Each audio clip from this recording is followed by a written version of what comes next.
Hello and welcome to Extra Time, an exclusive to YouTube GamePitch podcast segment. The stories that did not make it into our weekly Monday show are now here, living on YouTube. I'm with the J to the D. What's up, man? Hey guys, welcome to another episode of Extra Time. We have a couple stories that didn't make it into the pod this week that we want to give the spotlight treatment to still. Ready, Eli? Yeah, we definitely do. I have a small coating of like Ring Fit Adventure level sweat on me right now because it is hot in Colorado. It is seriously the summer. I don't know how my laptop's making it right now, but it's a toasty one.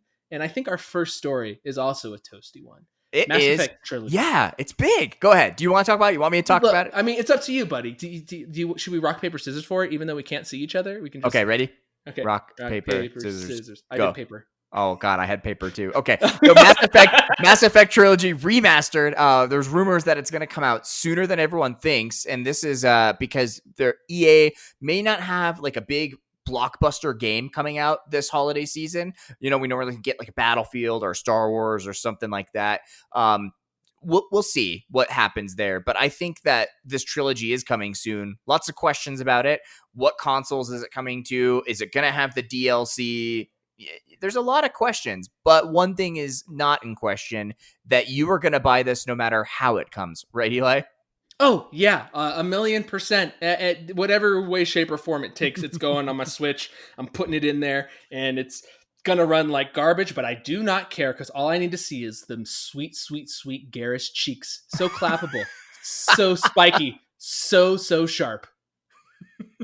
What's the next story?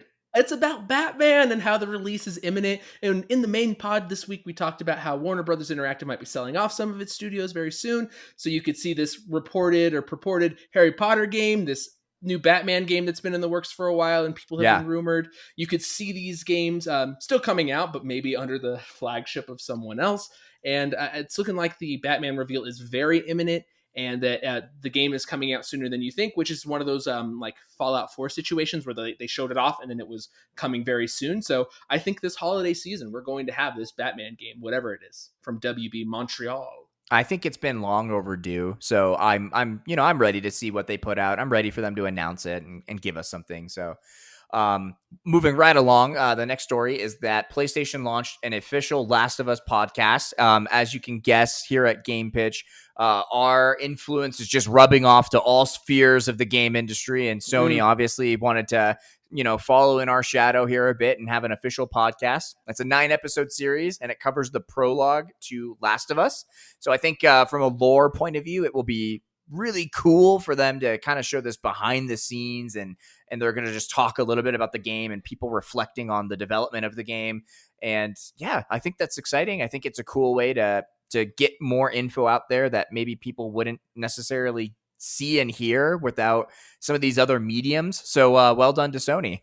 I would say not well done, JD. When I tried to borrow Ring Fit Adventure from you, but you said it was covered in your back of knee sweat, I was actually trying to train to fight the makers of this Last of Us podcast, because there can be only one, and we are the video game podcast out there. So Naughty Dog, you're coming at us, but you know how a Naughty Dog sits when you give him a treat? We're going to give you a little treat. You know what the treat is? A hands. You're going to catch these hands. You're going to get them. Dog.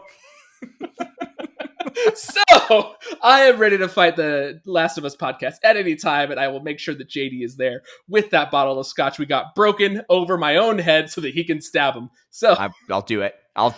Don't come at me, Naughty Dog. Don't you dare come at us. Beware of dog. Yeah, we're not.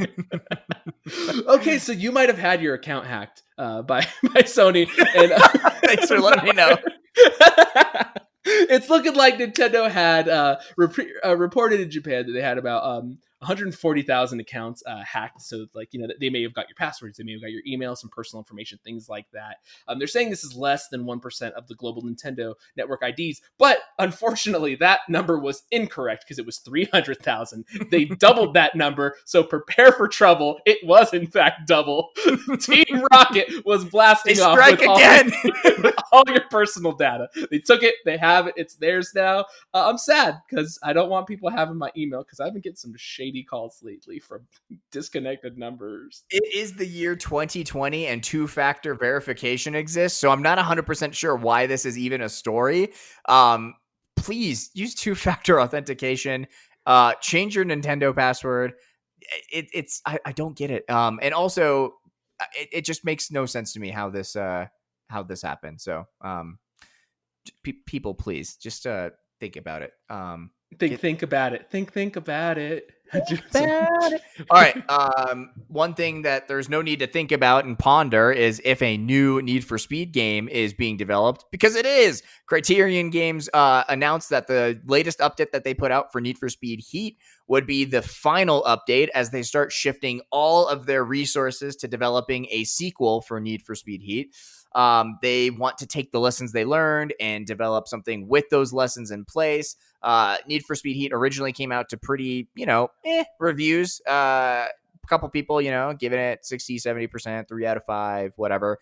So hopefully we'll see something that kind of hits a little bit harder when Criterion pulls out the next Need for Speed game in the franchise.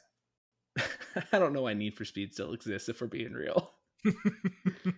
Well, people like it, and it Do makes they? money. So apparently Okay, people play okay. it. There's obviously a player base here. Yeah, man. Yeah. Okay. So I'm going to talk about some Pokemon currency now, because I'm not giving my currency to Need for Speed. It's just not happening anymore. I'm a That's Midnight fair. Club man myself. Got to put on that street glow and the rims that spin. Got to do it. Of course. So our next story is about Pokemon and just how the internet has too much power, really. You got the Snyder Cut, you got Sonic to not be that horrifying teeth monster. You really have just ruined all my meme fun across the board. And now they're changing one of the Pokemon Go currencies. Just after some fan criticism, there's a redesign of the currency. And it's fine. It's a minor tweak. But for me, I'm just like, internet.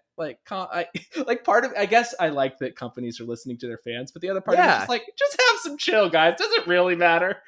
People will complain if there's something to complain about, and they'll also complain if there's nothing to complain about. So I think this will always be something that we will be able to talk about, because there's always going to be people that are mad about something. And so this is just one other thing. Yeah, girl, you're right. Never mind. I'll just shut up. We're never going to recreate the summer that Pokemon Go launched and everyone was so happy and everything was good in the world. That summer's come and gone, dude. And it's only bad news from here. So do you think that this summer is like, because the opposite? Yeah, exactly. It's equal and opposite. So it's like karmaically. So this has made me never more believe in my universal balance theory of just like the good that you put into the world will come back to you. Because we got so much good out of that Pokemon Go summer. And everyone was outside interacting and touching each other. And then dude, I remember just like people were like, "Oh, there's a Snorlax over here," and then like half the town would just flood this park, and everyone's like having fun, and people are like making homemade little Pokemon like trinkets to give to people for raid meetups and stuff. Like so much good, and now this where you're like, if you get within 6 feet from me, I'm going to shoot you. Dude, the thing is, it's just like the showrunners of Earth were just like, "Yo, man. You know that Pokemon Go season? What if we did that? But flip it in reverse." Yeah. He's like, oh, we're going to Missy Elliott this thing? We're going to put that thing down, flip it and reverse it? Oh, yeah.